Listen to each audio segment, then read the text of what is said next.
ओम @user NN5ZU का सवाल है कि सुषुम्ना नाड़ी कैसे खोली जाती है। इसका मतलब है कि आपको ये बात पता है कि सुषुम्ना नाड़ी खोलने के बहुत ही लाभ हैं, तभी आपने ये कमेंट किया है। पर कैसे खोली जाती है, यानी उस विधि को बताने से पहले और भी जो साधक हैं, जो श्रद्धालु हैं, उनको मैं लाभ बता दूं ताकि वह भी इस मार्ग में आ सके। घाटे तो सिर्फ इतना सा है कि अगर आप बगैर गुरु का, बगैर मार्गदर्शक का इस विधि को प्रयास करते हो तो घाटे हो सकते हैं, क्योंकि सारे योग का सिद्धांत ही है कि सुषुम्ना नाड़ी खोली जाए। तो लाभ तो इतने हैं कि उसके सामने घाटा बहुत कम है। अगर आपने सुषुम्ना नाड़ी खोलने का प्रयास किया, कुछ मात्रा में आपने प्रयास करते करते कुछ सफल होने लग गए, तो ही आपको समझ में आ जाएगा कि आपका मन वश में होने लगा है। और मन जीते सो सब जीते, मन हारे सो सब कुछ हारा। यानी आपके मन में काम, क्रोध, लोभ, मोह, ईर्ष्या, द्वेष, राग सब कुछ सम होने लगेगा। इसका मतलब है आप समाधि की ओर बढ़ने लगोगे।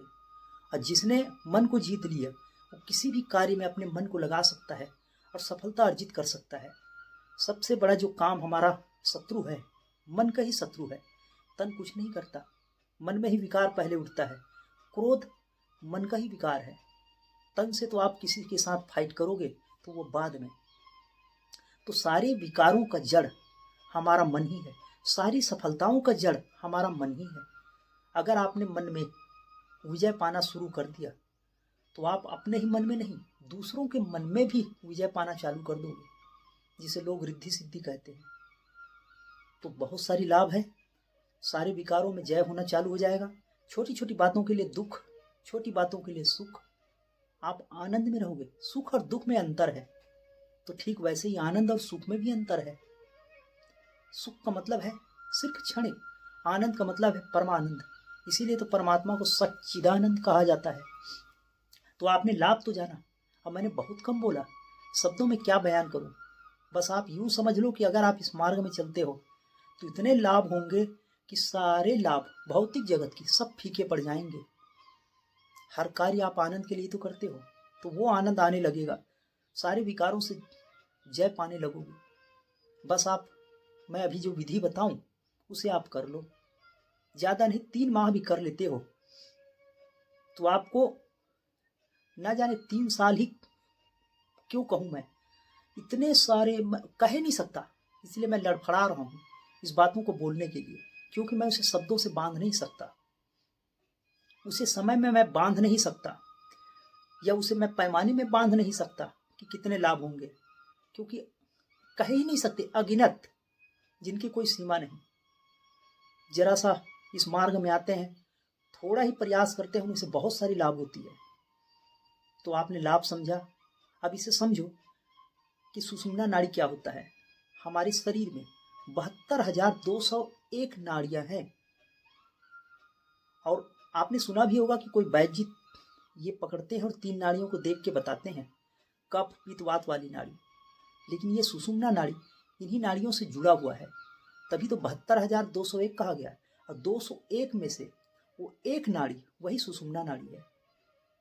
ये संगम है तीनों नाड़ियों का, सारे नाड़ियों का। इन्हें जीतने के लिए आपको खास विधि करनी होगी।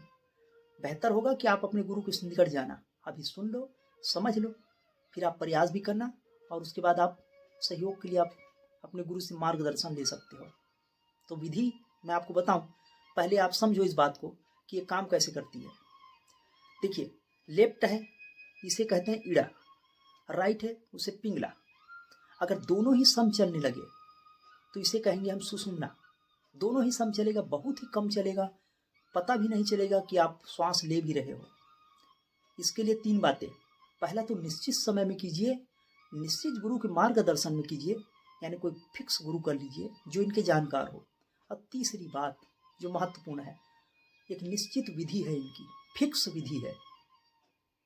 तो वो विधि मैं बता दूं, लेकिन आपने जब भी गुरु चित्र या फिर आपने अपने भगवान की चित्र देखा है तो निश्चित ही आपने देखा होगा लेफ्ट में चंद्र, राइट में सूर्य। तो ये बताने का प्रयास किया गया है हमारे रिसर्चरों के द्वारा कि वो सब कुछ जान सकता है जिन्होंने लेफ्ट में चंद्र और राइट के सूर्य को बैलेंस कर लिया, यानी ईड़ा और पिंगला को जो बैलेंस कर लिया वो सुषुम्ना नाड़ी को प्राप्त कर लेगा। तो सुषुम्ना नाड़ी के लिए वो खास विधि है कि आप पहले अपने आसन सिद्धि करें। आप अष्टांग योग के लास्ट स्टेज में पहुंच जाओगे अगर आपने इसे सिद्ध कर लिया, यानी समाधि की स्थिति में आने लगोगे। तो आपको पहले तो आसन सिद्धि कर लो, ज़्यादा नहीं तो 32 मिनट एक ही आसन में बैठने का अभ्यास करो। नहीं तो जैसे मैं बैठा हूँ कुर्सी टेबल पे, ऐसे भी बैठ सकते हो और आप इस विधि को करो। तो पहले मैं बता दूं कि आप पहले अनुलोम विलोम कर लो, यानी लेफ्ट से हवा लो, राइट से छोड़ो, राइट से लो, लेफ्ट से छोड़ो। अनुलोम विलोम की विधि हमारे चैनल पे डली है, वो आप देख लो। ये हमारे शिविर होती है, वहाँ भी आके सीख सकते हो। उसके बाद आप केवली कुंभक का अभ्यास करो, जिससे आपको 3 महीने में आपको ये सुषुम्ना नाड़ी बैलेंस में होने लगेगा। निश्चित समय पे फिक्स गुरु के द्वारा और निश्चित विधि को करिएगा। 3 बातें मैंने बताया, इसमें बहुत कुछ सहायक हो गए। भोजन में नियंत्रण, वाणी में नियंत्रण, भोजन के मतलब 5 इंद्रियों का भोजन। तो आपने ये बात समझ लिया। अगले पार्ट में आप जान पाएंगे कि वो केवली कुंभक क्या है, जिसके द्वारा आपकी सुषुम्ना नाड़ी आप जागृत कर सकते हो। याद रखिएगा 3 बातें। फिक्स समय पे एक जगह बैठकर आप इस विधि को करिएगा और किसी गुरु के सहयोग लीजिएगा और जो विधि बताई जाती है सुषुम्ना नाड़ी की उस विधि को करिएगा। तो अभी आप और कोई कमेंट करते हैं, आप कोई भी सवाल लिखते हो तो मैं कोशिश करूँगा कि आपके सवालों को जवाब दे दूँ। तो आप कमेंट बॉक्स में सवाल कर सकते हो। और अगर आप इन विधियों को प्रैक्टिकली जानना चाहते हो कि हम आपको करा के दिखाएं, वैसे यूट्यूब पे बताएंगे, लेकिन जैसे चाय में चाय पत्ती इतनी, शक्कर इतनी, दूध इतनी, ऐसे बनाया जाता है, ये ठीक वही बात हुई। सिर्फ जानकारी, अनुभव की बात तो आपको चाय पिला देता तो थी। ये मैंने उदाहरण बताया। आप ये कमेंट ना करना कि चाय घाटा का है, चाय हानि करता है, चाय में कोकीन होता है। ये डजन मीटर वाली सब्जेक्ट है, मैंने उदाहरण बताया आपको। तो आपने सुना, समझा।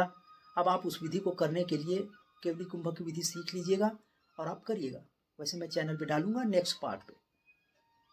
तो अगर आप हमारे शिविर में आना चाहो तो नेपाल में भी शिविर है, 28, 29, 30 मार्च 3 दिन की शिविर है। डिस्क्रिप्शन बॉक्स में हमारा नंबर है, जहाँ ये सारी विधियाँ सिखाएंगे। और हिमालय में भी हमारी शिविर है 30 अप्रैल को।